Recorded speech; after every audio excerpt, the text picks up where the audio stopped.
Now, the United States Office of Foreign Assets Control has officially designated Jimmy Barbecue Cherizier's Viv Ansanm and Luxon Elan's Grand Grief Gang as terrorist organizations. This is coming at a time when more than 85% of Port-au-Prince is under gang control, and the security apparatus in Haiti, generally the MSS and the Haitian National Police, have been having a hard time to control the spread of gang influence in Port-au-Prince. Now, in this video, I'm going to tell you what that designation means in terms of the security situation in Haiti and the security apparatus that are trying to restore order in Haiti.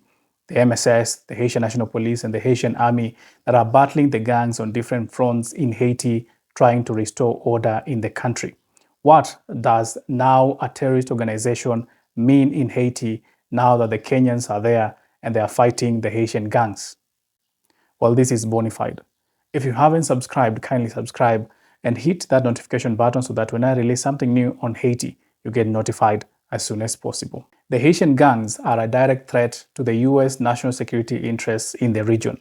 That is the statement that was released by Marco Rubio, the Secretary of State of the United States, regarding the designation of the Viv Ansanm and Grand Grief gangs of Haiti as terrorist organization.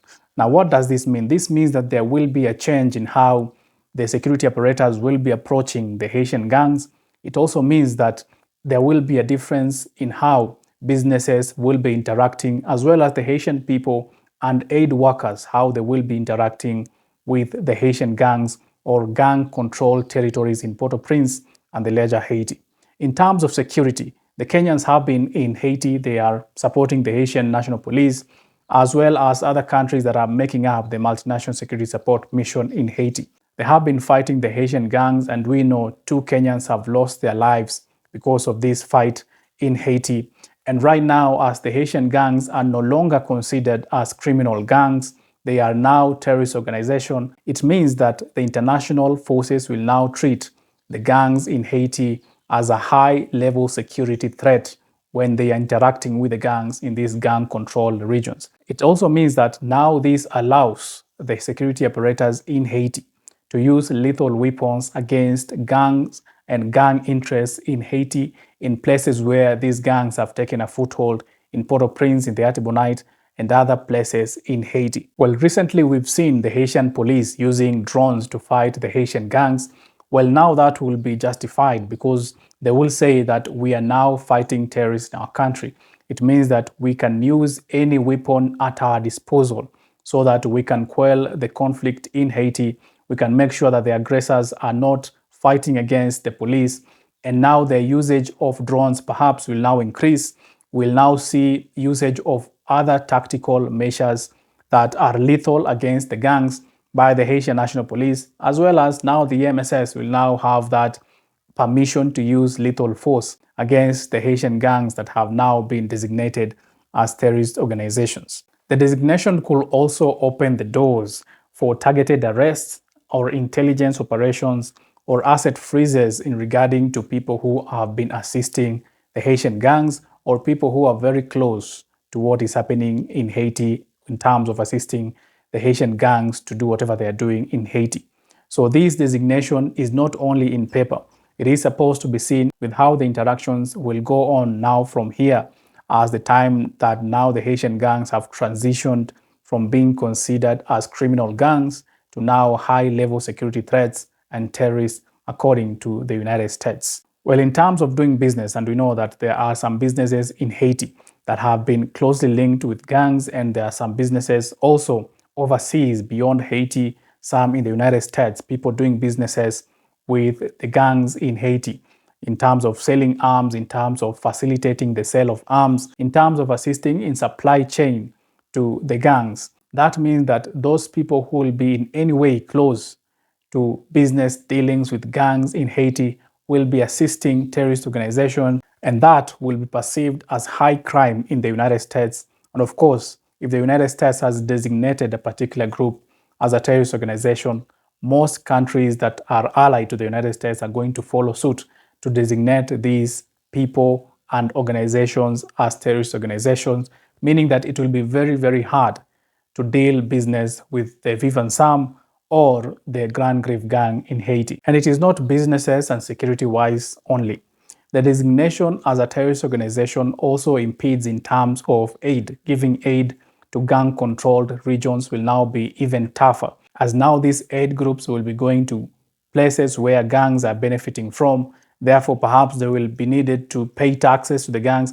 That will not be allowed unless these aid groups get the permission from OFAC, that is the Office of the Foreign Assets Control of the United States, for them to go into this gang-controlled region to give aid. They will not be allowed to go anywhere close to where these gangs are taking a hold of.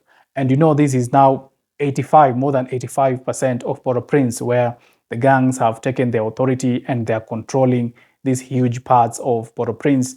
It means that people who are now living under the control of the gangs will find it more hard to get aid into their regions. That means that generally there is a discouragement of organizations to give some kind of benefits to Haitian gangs that have been designated as terrorist organizations right now, because these gangs have been taking tolls, they have been taking taxes from businesses that have been working in their territories.